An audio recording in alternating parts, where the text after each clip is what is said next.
একটু ধৈর্য ধরেন, বললাম তো 5,000 নেন, নিয়ে চলেন আপাতত।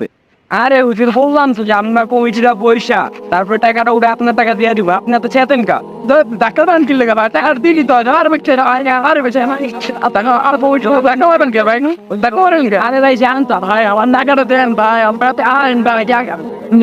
ভাই আপনার ওই জায়গায় কি হয়েছে ভাই? আরে ভাই দেখেন, 5-6 মাস হয়ে গেছে ভাই, ওনারা আমার বেতন দিতেছে না ভাই। আমার ঘরের সংসার আছে, আমার বউ আছে, বাচ্চা আছে, এরা না খায় মরতেছে। আমার 5 মাসের বেতন বললাম যে ভাই আমার টাকাটা দিয়ে দেন ভাই, সে আমার টাকাটাও দিচ্ছে না ভাই। অথচ আমার দেখে আমার গায়ে হাত তুলছে ভাই। আমি একজন হুজুর মানুষ, ওনার কি হাত তোলা আমার গায়ে উঠতে দিচ্ছে বলেন?